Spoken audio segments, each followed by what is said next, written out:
বিসমিল্লাহির রহমানির রহিম। আসসালামু আলাইকুম।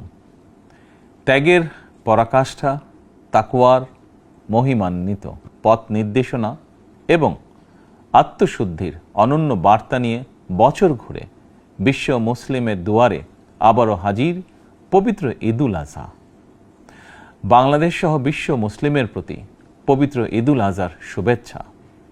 দল, মত, ধর্ম, বর্ণ নির্বিশেষে দেশবাসীকে পবিত্র ঈদের শুভেচ্ছা জানাই।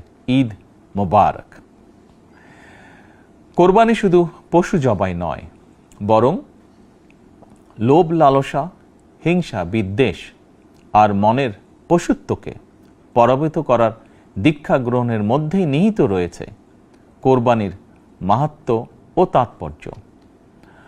আল্লাহর শ্রেষ্ঠত্ব ঘোষণা করে নিজেকে আল্লাহর কাছে সমর্পণের এই উৎসব আমাদেরকে ত্যাগের মহিমায় উদ্ভাসিত করবে, সত্য সুন্দরের দিকে ধাবিত করবে। এটিই হোক পবিত্র কোরবানির অন্যতম শিক্ষা।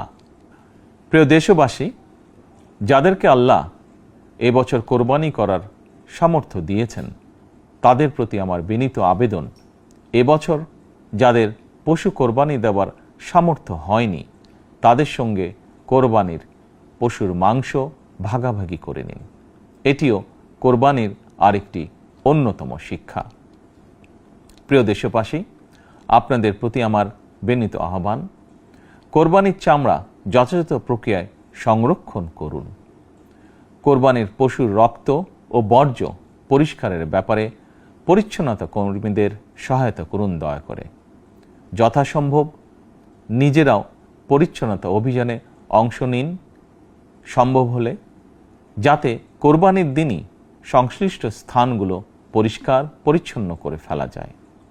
পবিত্র ঈদে কায়মনোবাক্যে আল্লাহর দরবারে প্রার্থনা, তিনি যেন আমাদের মাতৃভূমি সহ সমগ্র মুসলিম বিশ্ব ও মানব জাতির জন্য শান্তি, নিরাপত্তা ও স্থিতিশীলতা দান করেন।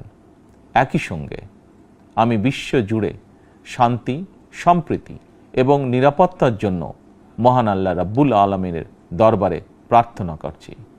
প্রিয় দেশবাসী, আবারও আপনাদেরকে ঈদুল আজহার শুভেচ্ছা জানাই। ঈদ মুবারক।